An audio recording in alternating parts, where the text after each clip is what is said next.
జోరుగా హుషారుగా షికారు కోదాం. ఆపండి ఆపండి ఆపండి. ఏమిట్రా సినిమా పేరు? అది శ్రీమ సున్న తలకాయ రామ. మరి అదే మడతలో కెడతంటే 1వ తరగతి చదువులు ఇలాగే ఉంటాయి. నేను చూడండి 2వ తరగతి ఎంత సులాగా చదివేస్తాను. సీమంతాలో ఎరగవా దొరసాని. 7 సవలే నోర్మి. 1వ క్లాసు 2వ క్లాస్ చదువులు ఇలాగే ఉంటాయి. మనం 3వ క్లాసు. నేను చదువుతాను చూడండి. శ్రీ యాత్రాలయ రామచంద్ర సావా హచ్చసున్నా. రే ఇది చదివింది ఇంకా అసహ్యంగా ఉన్నట్టుంది. అసహ్యంగా ఏంటి అబ్బాయి గారు? నాకు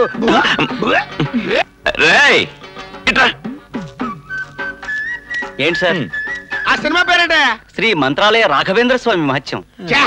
శ్రీ కన్యకా పరమేశ్వరి మహత్యం, శ్రీ పానకాల స్వామి మహత్యం, ఓ మర్రి చెట్టు, దానికి ఇంకో పుట్ట, అందులో పాము మహత్యం. ఏ సినిమాలు అయ్యే? కాస్త మంచి సినిమాలు తేవచ్చు కదయ్యా.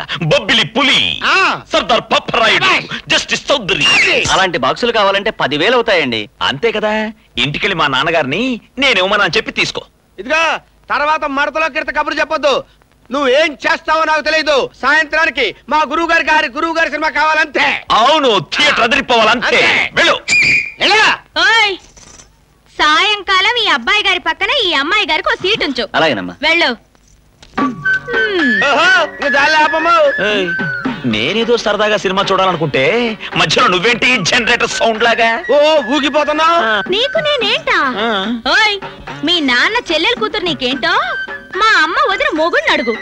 ఈ వర్షాకాలంలో పెళ్లి చేసుకుంటే రేపు ఎండాకాలంలో పురుడోసుకోవడం కష్టమని ఆగాను కానీ నీకు దెబ్బలు తగిలితే కాపడం పెట్టడం కష్టమని కాదు. నాకు దెబ్బలు తగలడం ఏంటి? మన పెళ్ళవగానే తిరుపతి గుళ్ళో నీ చేత అంగ ప్రదక్షిణ చేయిస్తానని మొక్కుకున్నాను.